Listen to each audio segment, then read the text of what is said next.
morning and welcome to Morning Matters. This morning we have a very special guest on set with us. We have Reverend Goff. Good morning to you, Reverend Goff. How are you? I'm fine, Rhonda, and you? I am just fine. It's so good to have you here. I definitely, if you're looking at Morning Matters now, you don't want to get up because this is going to be a good Morning Matters. I can tell you that. The Reverend here is going to be sharing some words of inspiration with us. And I hope you stay tuned for it. Tell us a little bit about yourself, Reverend.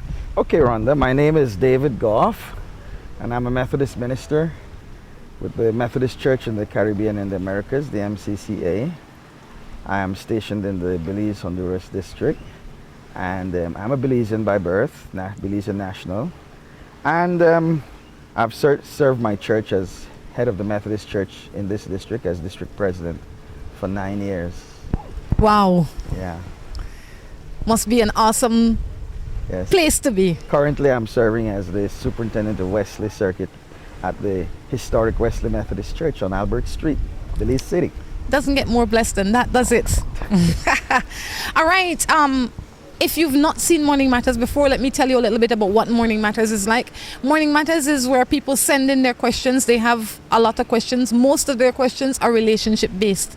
So I would imagine that you will fit right in, considering you're a pastor, and I'm sure that you must do some marriage counseling in your church. Quite a bit I do as a marriage officer and as a Methodist minister for the past 33 years. I've done lots of weddings, lots of marriage, premarital preparation, and lots of marriage counseling with couples already married, going through challenges in their marriage. What is one of the most common challenge that couples face? I would think it's communication. Of course, it's related to the other issues of fidelity in marriage, really making your marriage work, making it meaningful for both parties. And when couples go through challenges in their marriage, usually the root problem is a problem of communication, being able to communicate, not being able to communicate with each other as they should, And if they were able to work on that, it would help a long way and go a long way in helping them to deal with the problems they face. What are some of the steps that you can take to be a better communicator with your partner? Because I am sure that there are people watching TV right now saying, well, I talk to he all the time, or I talk to she all the time, but it's like he don't hear me. Yeah. Well, communication, first of all, you have to realize it's a two-way street. It's sending and receiving. And a lot of times when people say, well, I talk to him or I talk to her, you may be speaking to the person and the person may be hearing you, but is the person actually listening? And I think a lot of folks, when they communicate, don't realize that listening is an important part of communication. Another thing is that communication has to take place in an atmosphere of mutual respect and trust. Those qualities have to be present. Two people have to respect each other, have to trust each other too, and therefore be prepared to take the time to listen to each other. And then the setting is important. I always say to couples, don't try to communicate in front of the television set. When the husband is watching his favorite basketball, his favorite NBA team play, it was the playoffs or the finals, championship or whatever. You can't expect him to be listening to you and following the game at the same time. And same thing with the wife, if it's her favorite program, if she's watching, whatever she likes to watch. In other words, television becomes an impediment to communication. So you need to be free from that kind of setting whereby you can give each other as far as possible undivided attention. How can somebody access the service that you offer in terms of counseling? I feel that it is a necessary service and a lot of people don't want to go. A lot of people don't know where to go, but a lot of people feel that if they go, then something is wrong with me. Nothing wrong with me. Why don't you go and get counseling? Right. How can somebody access it? That's my first question. Well, first of all, pastors like myself, we're not in full-time counseling. There are clergy who do full-time pastoral counseling, and you can access them through, their office or whatever. No? But if somebody were to come to my church or one of my parishioners, I'm primarily available to my parishioners. Okay. First and foremost, I have to give them priority. True. So that if they were to come and say to me, well, Reverend, I need to talk with you, or my husband and I, or my wife and I, we're going through some challenges. Can we come and see you? Now, a lot of times, one of the two will come. They will seldom ever come together initially. It'll be one person coming to say, well, look, we have a problem, and we've come to the point, or I have come to the point where I realize we really need some help. Now, I usually say to individuals, well, after listening to them and talking, hearing what the concerns are, the best way for me to help is to be able to talk with both of you. I also like to have the other party come and share with me too, privately. And then the very important step that must take place after that is to get both parties together. And that even when the two of them, once they agree and the two of them walk into my office, I even make sure the way I have my chairs set, I watch to see what they do. Do they pull the chairs together and sit together, or do he stays over there and she stays way over here, and because all of that are indicators to me as to what the state of the relationship is, and where we need to be going in trying to see how we can help. Another thing that I notice in our society is that we don't have as many married people as we have as people catching up, as I would say it. Right. How important is it to be married? Okay, well, what you mentioned is catching up, people shacking up together, living in common law unions is a reality in the Caribbean, and it's something we as clergy and the church, we have to come to terms with and deal with. And I am fairly liberal. I don't condemn that sort of thing. I do believe, from my faith perspective, that marriage is the ideal and it should be the aim. But there are times when persons say, well, look, let's try this out and see if it works, I feel, though, as far as possible and as soon as possible, two persons need to make that a step of deciding to formalize their relationship through marriage. Now, for me then, as a clergy, I would encourage parishioners in my church and others who come to see me, if they're not married, make the step. And, I would say to them, you might say, well, we can't afford it, and she wants a big wedding, or we have a lot of family and friends. I said, look, man, all of that isn't necessary. You do something quiet first, and then later on, when you build up the finance or whatever, you can decide to have your big splash with all your friends and relatives. But for me, marriage is a commitment of faith. And when two people reach that point where they can say, I do, within the presence of God, in the context of the church, it shows faith in God, faith in themselves, and faith in their relationship. And I think those are important factors that should come into play in such a relationship. Oftentimes we get texts where somebody would say, I've been going out with this man or with this woman for 15, 20 years, and he or she refused to marry me. Is it necessary for that step to be taken? To get married? Yes. It's necessary, but a lot of times in those situations is because that same man may be married to somebody else, or the woman may be married to somebody else, and the other party that she's married to refuses to go along with the divorce, So I have had situations like that. I've had women cry and tell me, they're really crying and saying, I really love the man I'm with. I want to marry him, but I can't, because of my other situation. And then there are lots of men, and I'm saying this to all the guys listening, there are lots of men out there who have been married, the marriage didn't work, they've left that person, they've gone into a common law relationship, and they just become scared, they get kind of timid, as the saying goes, once bitten, twice shy, and they really become afraid to get married again, and so I would say to them, really, I operate from the perspective and the philosophy that if a woman is good enough for me to live with, sleep beside every night, wake up to her every morning, kiss her, love her, then she's good enough to be my wife. True. Very, very true. And so I really feel, you need to make that step. It's a step of faith, but it shows faith and confidence in your relationship. Definitely something to think about. And that's a good point. I think that more women, if they're the ones having the trouble with the men not wanting to get married to them, they have to set the grounds from the beginning. They have to, when they get into the relationship or whoever, and they have to say, I want to be married eventually. So Right. that you can say to me, you know, Rhonda, I don't want to be married. So Yeah. this is not going to be Yeah. a good understanding for us. Exactly. You know, but I think far too often we hope but we don't verbalize. Right. I would like to marry this gentleman, but I am afraid to bring up marriage because I think I will scare him off. I mean, Yeah. how wise is that? Exactly, exactly. And then you see at the same time, you're getting very serious. The relationship is getting very intense. But to me, as a Christian and as a pastor, without the next step of marriage, to me, it's like you want to leave a door open that you can get out of, you know, and you want an open-ended relationship. And I think that is okay, but it shows that something is not too, you're not too confident about something in the relationship, you know. And I think confidence, trust, and feeling of certainty. Well, you're not ever going to be 100% certain, right? Because that's another thing too, Rhonda. Marriage is a risk, and I will be the first to say that as a pastor, as a clergyman who has done a lot of weddings.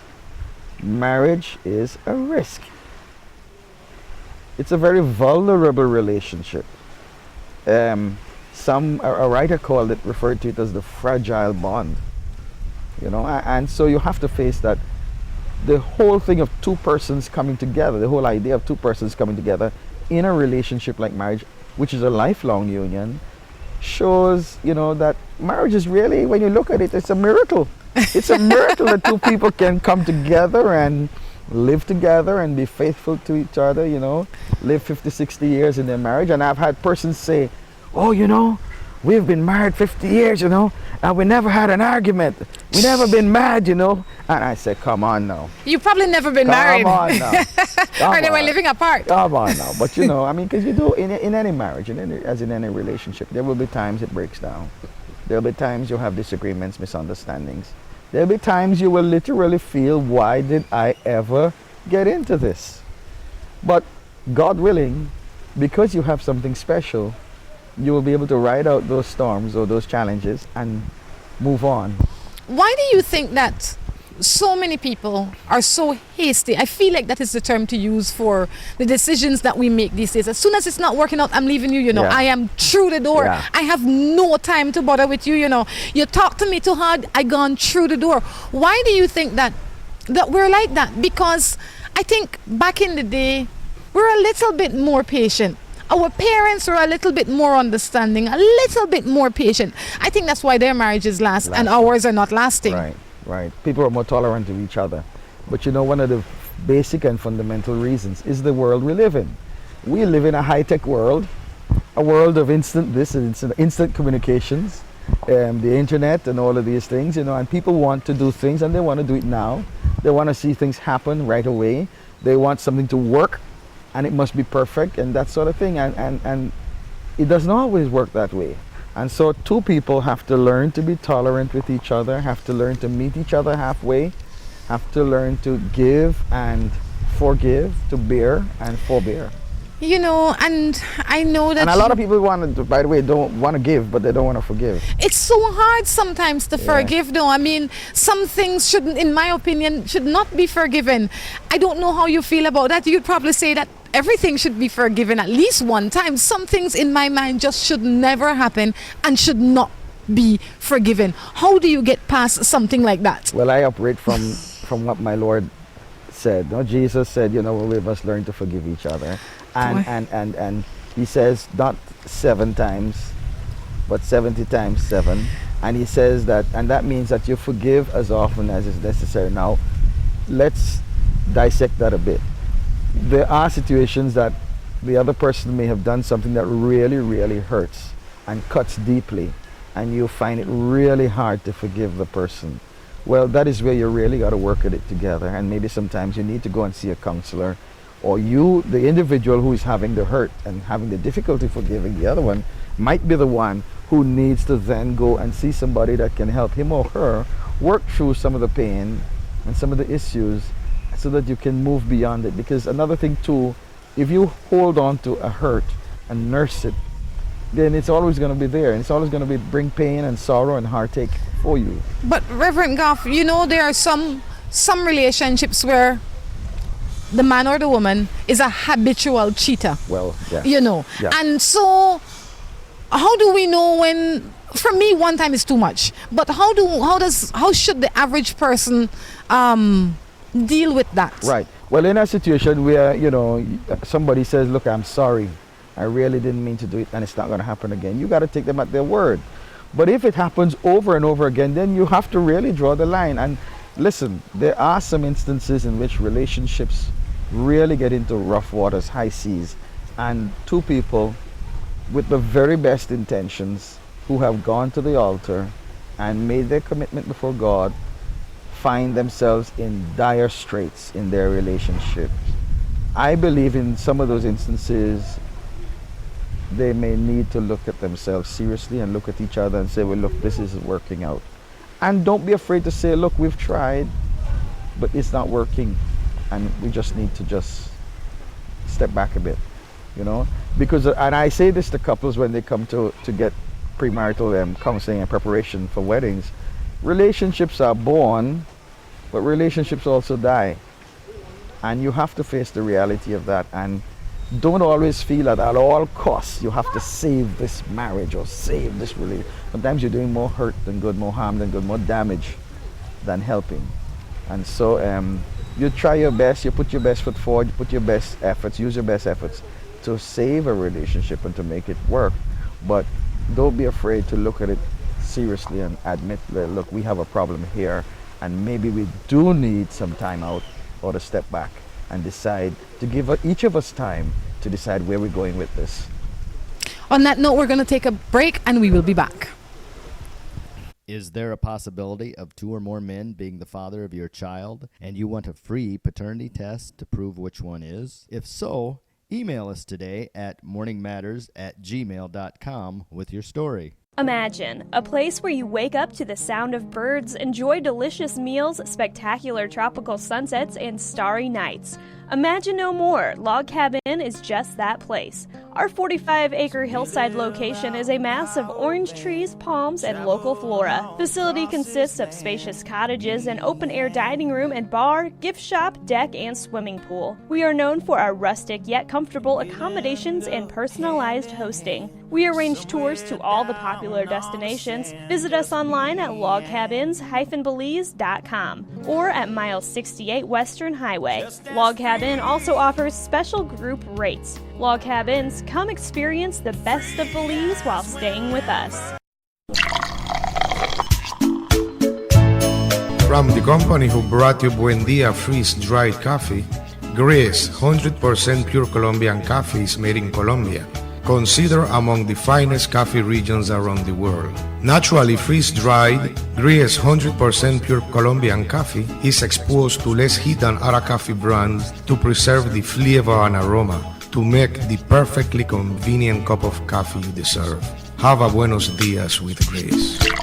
Recipes, go to gracerecipes.com. It's time for Grace. Grace, bringing good taste to life.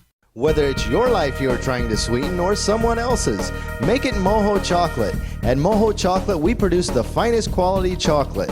All the cocoa used by Moho Chocolate is sourced from over 120 farmers from southern Belize. We produce chocolate bars, chocolate truffles, mini chocolate squares in several flavors, and organic cocoa powder. We also have gift baskets. The next time you eat chocolate, make sure it's Moho Chocolate. Visit us at any of our 3 locations in Tourism Village in Belize City, in San Pedro, or in the Departure Lounge at the International Airport. When you think chocolate, think Moho Chocolate. With the high cost of fuel these days, every fill-up can be a curiously scary experience. Rising gas prices have transformed to the point where it feels like it can cost you the shirt off your back. That's why we created Lucas fuel-saving motor oils. Their special additives increase compression and minimize friction, improving fuel mileage. With Lucas, you'll keep from losing your shirt, or even worse.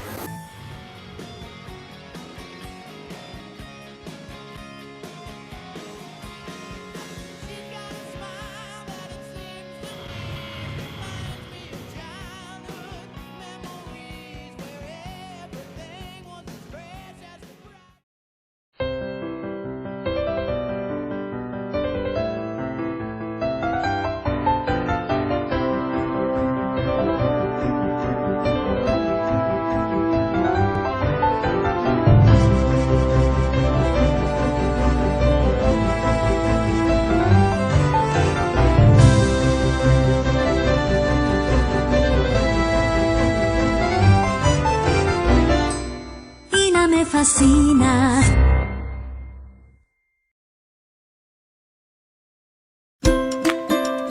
Seaboard Marine, a leader in ocean transportation, is now offering services to Belize. Offering the fastest and most reliable transit to Belize, Seaboard Marine is the #1 choice for shipping. We offer shipping of less than container loads, such as boxes, barrels, and chilled cargo. Full, dry, and refrigerated containers, project cargo, heavy and special equipment, vehicles, and more. We have sailings from Canada, Houston, New Orleans, Miami, the Caribbean, Central and South America. Seaboard Marine offers the most competitive rates with a fast and dependable shipping schedule, excellent customer service, and a convenient location with plenty of parking. Visit our office, website, or call us for more information.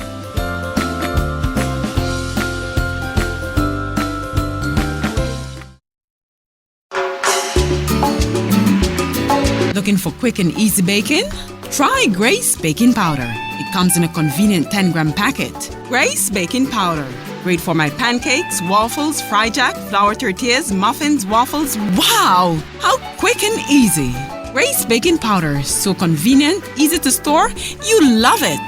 It's good enough and fresh whenever you need it. Another fine product brought to you by Grace. For recipes, go to gracerecipes.com. It's time for Grace. Grace, bringing good taste to life. Is there a possibility of 2 or more men being the father of your child, and you want a free paternity test to prove which one is? If so, email us today at morningmatters@gmail.com with your story.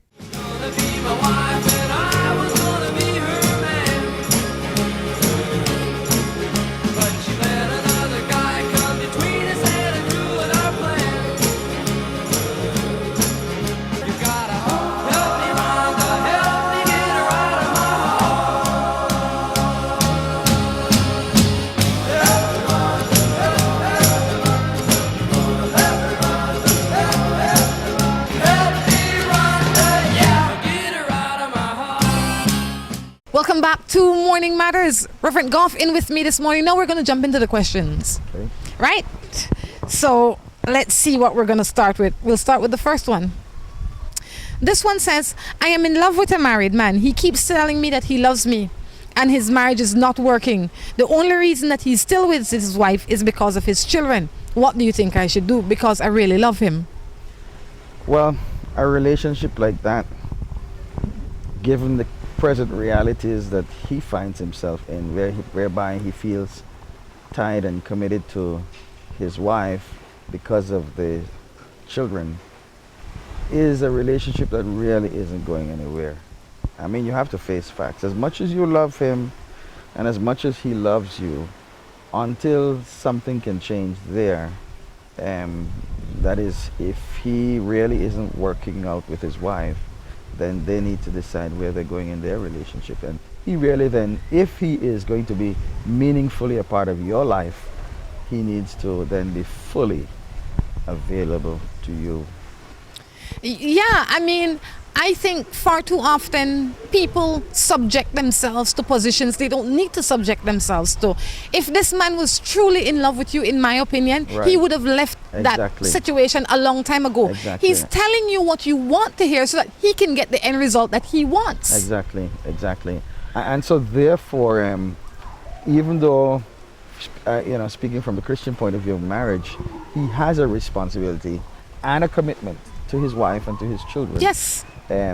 He needs to make up his mind, because it's like he wants the two worlds, right? The best of both worlds. He does, but I think she should make up her mind. Yes. Because far too often the women say, well, he said this to, he said he loved me, and I Yeah, right. He yeah. really said he loved me. Yeah. And he said he's going to leave his wife, Yeah. and it's been 13 years and he promised he'll leave his wife, Yes, and he doesn't. So I agree with you with that. She needs to decide where she's going. But then you see, obviously she has become emotionally involved with him and tied to him. But then, like you said, it doesn't make any sense, because it is, when you look at it, it's a relationship that's going nowhere.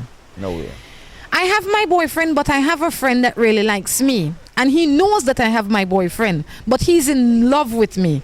He's a really nice person. I don't know what to do.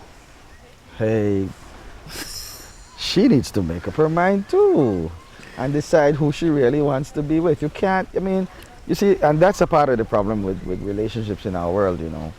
Folk want to have a relationship, but they want to have fun on the side. And that's not what it's all about. A relationship must be just that. Something that is serious, something that is purposeful, something that is meaningful and mutually satisfying. When you are into such a relationship with somebody, you will not have time nor the interest in being in any kind of connection with somebody else. So right away, they need to stop, take stock, and decide where they're going and what they want to do. I know this guy from childhood. We started dating 4 months ago. I recently found out that he's living with a woman way older than him. Broke up with him. Now he wants to leave her and be with me. What am I to do? Keep going, sister. Find somebody else. You know, I mean, far too often we make excuses for our partner's bad behavior. Right. You know, you hear what she qualify it. Right. He's living with this old lady. Exactly. You know? Exactly. He could be living with the Queen of England for all I care. You know, if he is not acting right, then he shouldn't be your man. Exactly. If you found out that he lied to you before, do you think that he will stop lying to you? Exactly. You found him as a cheater. He was cheating on the old woman with you until you found out. Right. Why bother? And so what is happening now is an effort to try and hold on to you. You know, so don't allow yourself to be used. That's not what God placed you on this earth for. I like that. Morning, I live with a man for 10 years. He's jealous, a mean provider, and doesn't want to go out, but he can hang out with his friends. What am I to do? Again, that's a relationship you really need to stop and take stock of, you know. There's need for them to sit down and have a serious face-to-face, heart-to-heart talk and find out from this guy exactly what his intentions are. And in such a relationship, that person, that woman needs to decide, look, man, you know, there is a possibility that this isn't what I want. And if it's so, then let's call it quits and go our separate ways. Because, again, she's being used. And this is another thing too, Rhonda. A lot of women don't seem to wake up to the fact and the reality that they're being used. A lot of women, and I hate to say this because I am a woman, but I see it more with women than I do with men. They give away their power. Right. They so quickly give away their power. And they mightn't think that that is what they're doing, but at the end of the day, that is what they're doing when they will let this person decide where their life is going to go. Right. You know? Why do you think that is? I think flattery has a lot to do with it. And a lot of, yeah. Listen, there are guys out there who are smooth talkers. And they know to say the right things, pull the right string. And sorry to say, some of the girls just become weak when they hear see these guys in action, you know what I mean? But they need to wake up to reality, smell the coffee. You know, you're being played. And eventually you're going to become the laughing stock of everybody. Because if you stop and check it out, he probably has 5 other women that he's doing the same thing to, you know. So don't allow that to happen to you. Hold on to your dignity and your sense of self-worth. You know, and I couldn't say it any better, because I think that is lacking. I think that is lacking in our society in these days, because I noticed that most young girls, they are getting pretty, not because they want to be pretty, but because Tom Jones like this. I am going to wear this swimsuit because I know it will catch Tom Jones' eye. You wear the swimsuit because you're happy with it. You wear the swimsuit because you feel comfortable in it. If Tom Jones like it, that's a secondary. That is not primary reason. So we need to find a way to empower our young people and have them realize that they are first. Okay, well, you've touched on an important point, which is the whole thing of self-esteem. Yes. You know, and your self-esteem, your sense of self-worth should never be dependent on how other people see you. Okay? You have to become comfortable with yourself, in your own persona, and recognize that God made you wonderful in your own way, in His own way, and you are special in the sight of God. And if there's some guy, or you're feeling that you need somebody to be telling you, oh, you know, you look gorgeous, or oh, you look special and you're beautiful. You know, if you feel that you have to have that, then you need to stop and take stock of yourself. Step back. You can get by without that, and there is somebody out there just for you who is going to see you for who you are and tell you you're beautiful and mean it and really stick by you in a meaningful relationship. But if it's the guy who speaks nicely to you and then as soon as he disappears out of your presence, you don't know where he's going or who he's with and what he's doing, you don't need that. You can walk away from that. How can we teach that? Yes, we can teach that in our home to our children, but obviously it is not being done. And I would imagine why it is not being done is because a lot of these parents didn't get that. Right. So you can't teach what you don't know. Right. But how can we as a society, maybe in one way or the other, empower our youths? And I say that's where it starts, because the Right. ones that are 50, 60, they're gone. What Right. they're doing long time and they're not stopping it down. Yeah. But how can we empower our youth so we get a better generation next time? Right. Well, you're quite right. A lot of the parents feel themselves incapable of imparting that sense of esteem, self-esteem, and self-worth to their kids, you know. But I think this is where the school counselors come in. This is where the church youth group leaders come in to help the young people to understand, listen, you are special. And even with the preschool kids, the little kids, you know, when you start to teach them, you know, I am special, you are special, God made you special. It goes a long way in helping a child or a young person to understand, listen, I am who I am, wonderfully created by God, and God is with me, and God is going to see me through as I go through this life and this world. And so I don't need anybody to come and put me down, anybody to come and tell me, you know, or to come and flatter me, you know, and give me false feelings and thinking and that sort of thing, you know, because I know who I am. I'm comfortable in my own persona. And I think we need to help young people to understand that, to feel good about themselves and don't see their well-being only in relation to what other people think of them or what other people say about them. I think that we need to start seeing ourselves from the inside out and not from the outside in. Yeah. Because our worth is not what people see. Exactly. The worth is not, in my opinion, the worth is not how you feel about me, you know. Right. The worth is how I feel about me. Exactly. And I think that the first place for that to come from is from your parents. I Right. think as parents we need to say nice Right. things to our children. Yes. And not things like you are sexy Yes. or oh my gosh your hair looks so pretty. No, we Yeah. need to motivate our children in their mind and tell them Right. how beautiful they are, not Yes. because of what they're wearing but Right. because of how they behave. Exactly. I think we need to help them to understand real beauty comes from within. Your real beauty is inside of you. And once that beauty is there, and it is there because God has put it there, it's going to shine forth. It's going to shine forth naturally. And then everything else, externals, will become secondary. You know, and I think, just as you're rightly saying, we need to help our young people to do that. But there are parents today who are just not comfortable doing that, or they just don't know how because they never had that experience themselves of a parent telling them something good. And a lot of parents, and I'm glad you touched on this now, for me to just make this point, a lot of parents are in the business of putting down children.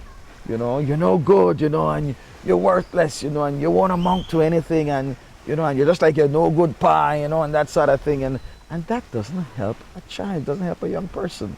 You're doing a lot of damage, honestly.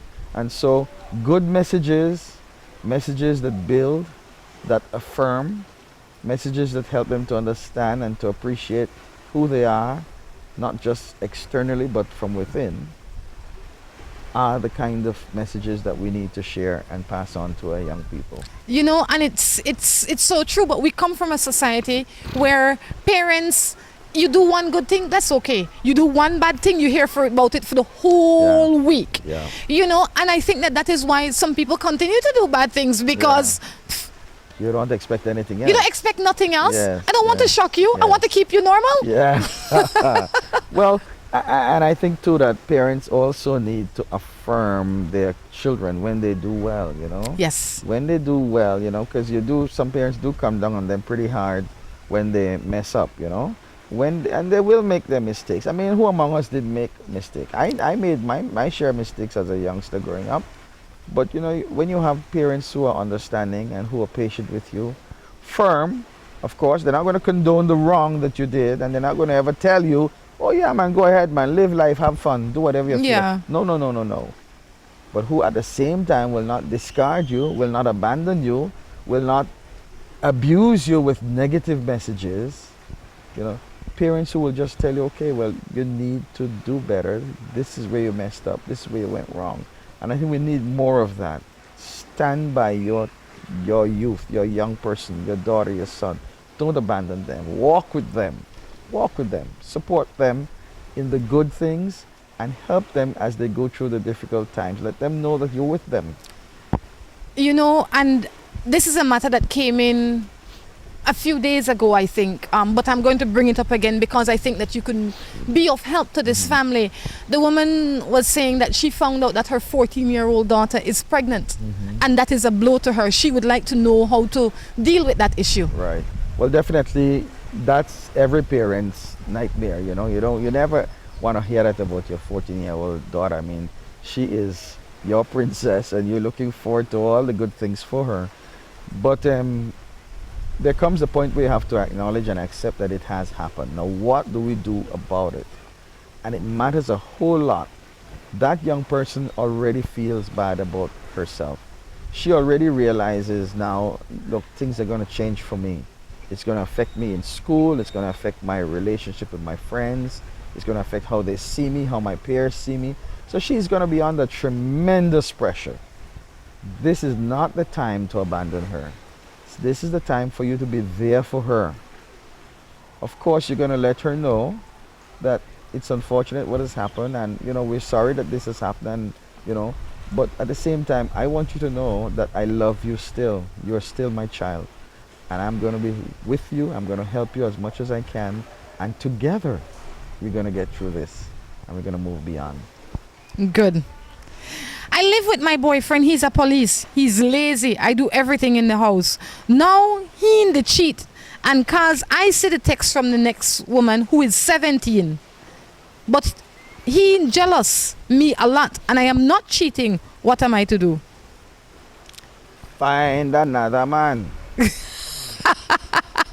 I like that. I really like that. No, I'm serious. It's honestly, true. Honestly, I mean, You don't need to tolerate that. She needs to wake up and smell the coffee. The Reverend says so. On that note, we're going to take a break and we will be back.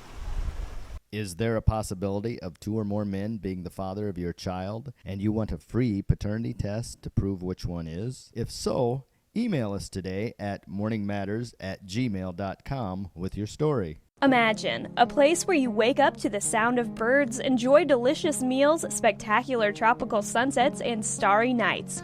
Imagine no more. Log Cabin is just that place. Our 45-acre hillside location is a mass of orange trees, palms, and local flora. Facility consists of spacious cottages, an open-air dining room and bar, gift shop, deck, and swimming pool. We are known for our rustic yet comfortable accommodations and personalized hosting. We arrange tours to all the popular destinations. Visit us online at logcabins-belize.com or at Miles 68 Western Highway. Log Cabin also offers special group rates. Log Cabins, come experience the best of Belize while staying with us. From the company who brought you Buendia freeze-dried coffee, Gris 100% pure Colombian coffee is made in Colombia, considered among the finest coffee regions around the world. Naturally freeze-dried, Gris 100% pure Colombian coffee is exposed to less heat than other coffee brands to preserve the flavor and aroma to make the perfectly convenient cup of coffee you deserve. Have a buenos dias with Grace. For recipes, go to gracerecipes.com. It's time for Grace. Grace, bringing good taste to life. Whether it's your life you're trying to sweeten or someone else's, make it Moho Chocolate. At Moho Chocolate, we produce the finest quality chocolate. All the cocoa used by Moho Chocolate is sourced from over 120 farmers from southern Belize. We produce chocolate bars, chocolate truffles, mini chocolate squares in several flavors, and organic cocoa powder. We also have gift baskets. The next time you eat chocolate, make sure it's Moho Chocolate. Visit us at any of our 3 locations in Tourism Village in Belize City, in San Pedro, or in the Departure Lounge at the International Airport. When you think chocolate, think Moho Chocolate. With the high cost of fuel these days, every fill-up can be a curiously scary experience. Rising gas prices have transformed to the point where it feels like it can cost you the shirt off your back. That's why we created Lucas fuel-saving motor oils. Their special additives increase compression and minimize friction, improving fuel mileage. With Lucas, you'll keep from losing your shirt, or even worse.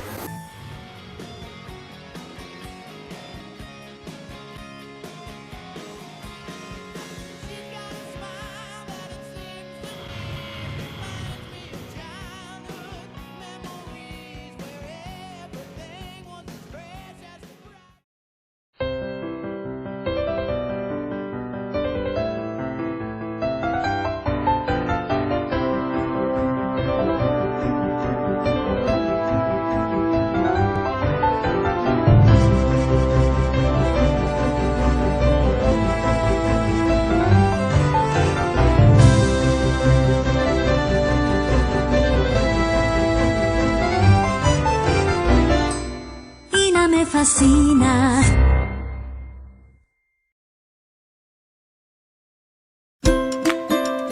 Seaboard Marine, a leader in ocean transportation, is now offering services to Belize. Offering the fastest and most reliable transit to Belize, Seaboard Marine is the #1 choice for shipping. We offer shipping of less than container loads, such as boxes, barrels, and chilled cargo, full, dry, and refrigerated containers, project cargo, heavy and special equipment, vehicles, and more. We have sailings from Canada, Houston, New Orleans, Miami, the Caribbean, Central and South America. Seaboard Marine offers the most competitive rates with a fast and dependable shipping schedule, excellent customer service, and a convenient location with plenty of parking. Visit our office, website, or call us for more information.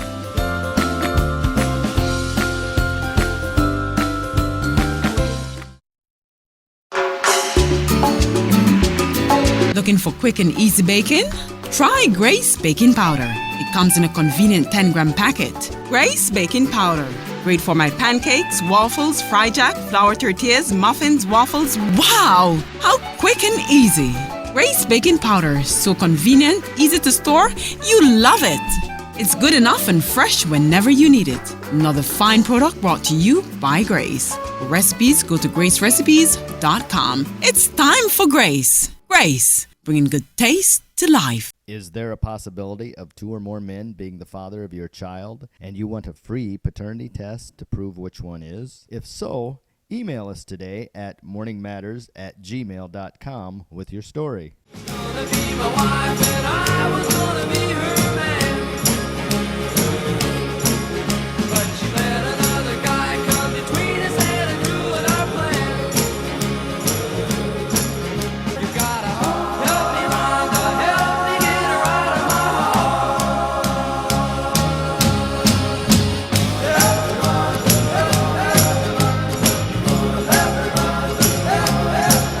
help me, Rhonda, yeah, get her out of my heart. Welcome back to the third and final segment of Morning Matters. Reverend Goff in with me this morning. How are you doing so far? I am fine, Rhonda, enjoying this beautiful setting. It is a good day, Relaxing, isn't it? And I'm enjoying this conversation we're having here too. And I hope that our viewers are enjoying it and learning a lot Yeah. from it. Value for self is essential. I think that is what causes a lot of our problems. Right. When we don't value ourselves, when we don't respect ourselves. Because if we were to respect ourselves, we wouldn't make certain choices. Exactly. We wouldn't Exactly. speak to our partners in a certain way because that is not of us. Exactly. Good morning. I have a boyfriend and I love him very much. Even my family likes him. But he only tells me that he loves me in text. He never tells me straight up. Well, I don't want to appear to be defending him, or but there are some people, some guys in particular, who find it a little bit, I would say, difficult, challenging, to come right out and express their feelings. And there's some person, but that doesn't mean they don't care deeply. What I would suggest in the situation is that as long as she's satisfied that he's faithful to her and that he really loves her, you can work with him and help him to become a little bit more expressive. But that might just be a personality trait there. Some of us are bubbling over and will come right out and say it. And then again, too, you need to realize that there's some who will say it and don't mean it too. But then, if he doesn't say it, that doesn't mean he doesn't really care about you and care deeply, So be a little bit patient with him. Continue to work with him. And, Measure his actions as opposed to his words in this case. Yes, exactly. Because actions do speak louder than words in truth. It's true. Yeah. And I like when you say some of them want to say it and don't mean it. Yeah. So if that's what you want to hear, be careful. Yeah. I live with my husband for the past 25 years, and all we do is quarrel every day. He curses me out and he tells me about my body. He calls me and she uses all the words that he says. Right. And he tells my daughter a lot of things about me, and now she comes to me and she has lost her respect. And he no give me no more money. And he accused me of having another man. What am I to do? I did get enough of him. That's what she said. Well, yeah. I don't want to be seen as a clergy person to be saying to a woman, well, look, you need to start to pack your bags, or you need to get out of that relationship. But when a relationship has lost its meaning, when it ceases to be mutually beneficial, when it ceases to be mutually affirming, something is wrong. And in this case, it's abusive, because she's going through verbal abuse, and attendant to that, related to that, is the mental abuse, to the emotional abuse. And so really, again, she needs to stop and take stock and really ask herself some hard, painful questions. And it may be that they will need to decide and maybe make some serious decisions as to what they're going to do. But I wouldn't be surprised if she really comes to the point where we can't go on like this any longer, Could it be that nobody deserves that? nobody deserves that? And maybe one of the first things they want to do is go to their parish or their church and seek counseling. Definitely. Because when the person come and tell you, you only hear for their side. Right. This man, they act like a hug. Right. But you might go home and act like a hug yourself. Yes. You might be the first one to spark the hugging in the house. Yes. And because of that is why it has gotten to this position. I'm not saying that you should stay. I would definitely go with you on that. But I think, like you said, she needs to take stock and see what's causing it. Now listen, when we talk about going for counseling, I'm all for that as a marriage counselor myself. I want to see, as I mentioned earlier, both parties in my office in front of me so we can talk this through and see where the relationship is going. But we have to face a reality. Caribbean men loathe going to counselors. It's true. I mean, they really loathe going to counselors. And very few wives can actually get their husbands to agree. It's always that macho thing. Who, me? I ain't going to nobody. Nothing wrong with me. Nothing wrong with me. I don't have no problem. Why he gonna tell me? You know what? Anyway, let's not go there.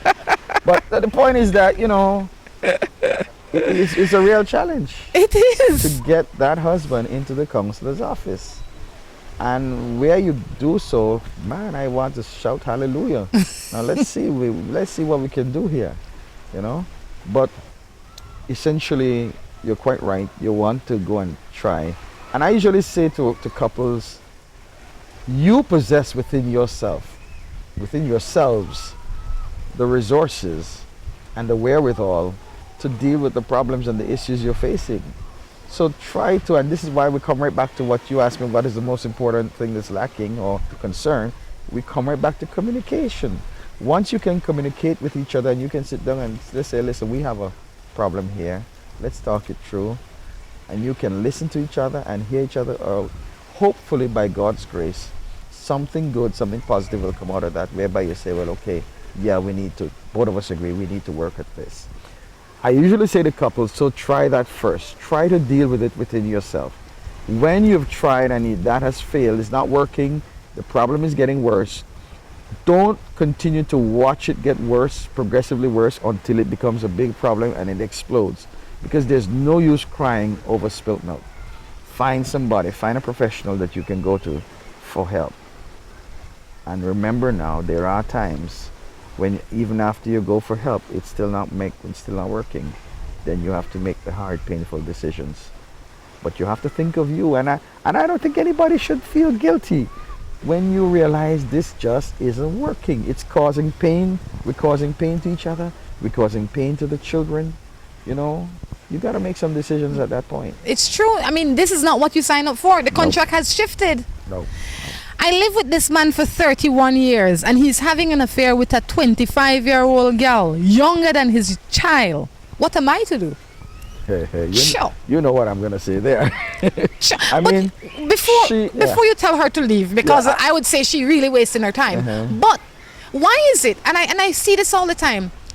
She not say with a woman, you know. She Yeah. said with a 25-year-old Yeah. woman. Me no care if the woman 25 or 70. Right. But why is it that women have such a hard time when their husbands cheat with younger women? Like if he was cheating with a woman his own age, it's okay. Right.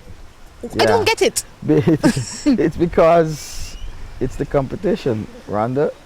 Sure. And a woman just simply, a lot of times the women just see, well, look, you know, it's not that she really would feel any better or she would be happier, quote unquote, if it was an older woman, but it's just that she feels, look, man, what is it that he sees in her that I don't have or that he doesn't see in me?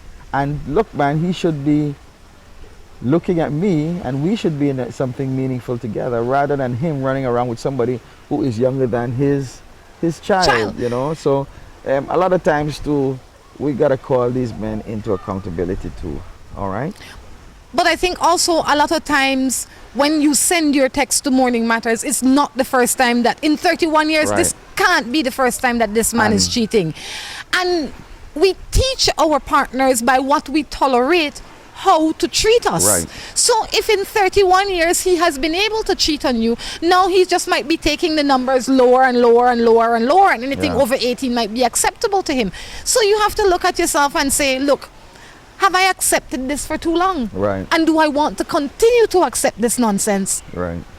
Well, you know, and I think in a situation like that too, as I said, she has to make some decision as to where she's going.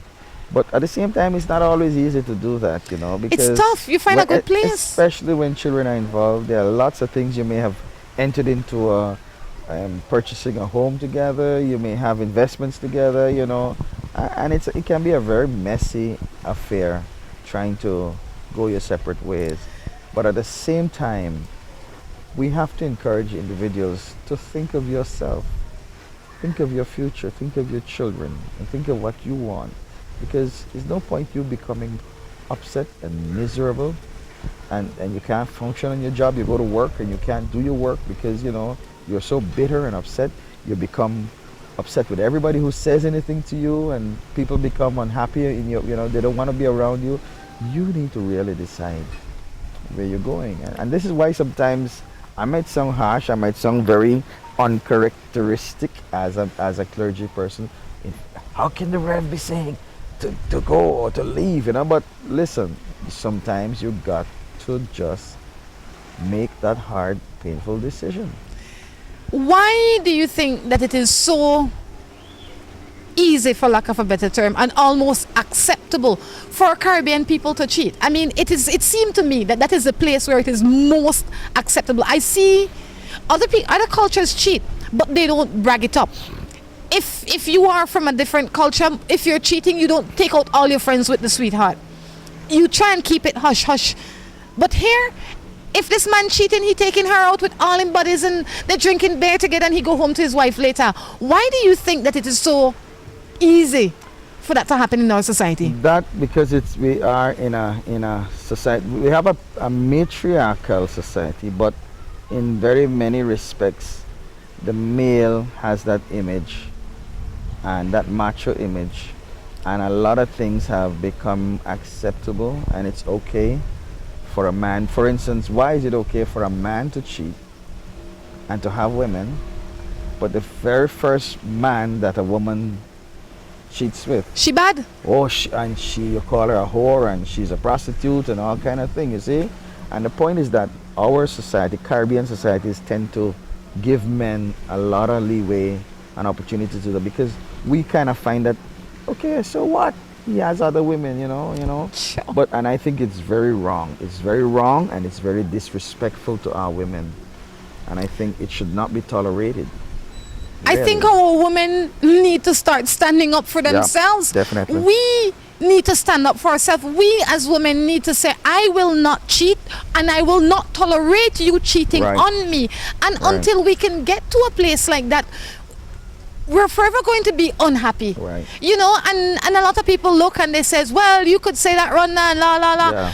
All we can say that if Right. we were to stand up, because these men out here are not cheating with themselves. They are not a bunch of gay guys. Right. They're a bunch of heterosexual men that need women Right, to right. cheat. And it's only it's the society that Yeah. affirms that kind of behavior Yes. and condones it. And so we have to really stand up, as you said, and say to the women, look, you don't have to tolerate that. And say to try to teach our young girls and our young boys. We have to teach our young that boys how to this- respect themselves exactly, and women. And respect women. Respect the women too. I We agree. have to teach them. We have to teach our young society how to treat themselves. Right. And if they learn to treat themselves correctly, they will treat their partners with the Right. same respect. Right. But let's back up a bit, because we need to ask ourselves, what are the images kids are seeing in their parents? And this is the unfortunate part. The kids are seeing a lot of negative things, Yes. and this doesn't help. And so it affirms in our young people that it's okay to behave like this. And we need to say to the young boys and the young girls, no, it's not okay. And that's not the way to go. What are some of the things that a young woman should look for when she's choosing a partner? Because I think that is where it stems from. Maybe you can point out a few basic things that young women need to look for in these young guys, besides cute clothes and buff body. It goes back, well, first of all, as we were saying earlier, look on whoever you're looking at with the view in mind and the understanding that a person's real beauty and self-worth comes from inside. Okay? So as you look at that guy, don't worry about, oh man, he looks cool. You see, some girls, where they get caught, they want to say they have the guy that all the other girls out there are after, you know? I got him, and he's my It's man, mine. he's my guy, you know? No. He may not be the guy for you. But look for somebody that has those qualities of sincerity, genuine concern about other people, somebody who is not in love with themselves, a guy who doesn't think he's God's gift to woman, you know, and somebody who naturally finds it easier and easy to just relate to people and to be caring about other people, to be sensitive to the needs and the concerns of other people. That's the kind of person you want, you know, somebody who is going to say, well, look, you know, I am who I am too, you know, and I care about you and mean it. I mean it. Mean it. Don't go for the guy who is the smooth talker now. Who's just talking for talking's Yeah. sake. Reverend Goff, it definitely was a pleasure having you on here. Any final words? I just want to say that when you look at it, for me as a clergy person and as a Christian from a faith perspective, a person's relationship with God is important. And I want to say to all the couples, all the young people, and the people in relationships, you know, find your point of reference, and that's in Christ, in God. Find that point of reference and recognize that God made you wonderfully, beautiful, gifted, and you're somebody who possesses those basic inherent good qualities that God has placed there. And celebrate who you are and just live life always thankful that God loves you. There's a God up above, he loves you, and he wants the very best for you. Never leave God out of your life. He's like American Express. Don't ever leave home without him. Thank you so much, Reverend. And I have to echo the Reverend's words today. Celebrate yourself, because if you are not celebrating you, nobody else will. On that note, we're going to wrap up. On behalf of the entire crew, Drew, this is Run the Curtain along with Reverend David Goff. Bye-bye. Is there a possibility of 2 or more men being the father of your child, and you want a free paternity test to prove which one is? If so, email us today at morningmatters@gmail.com with your story. Gonna be my wife and I was gonna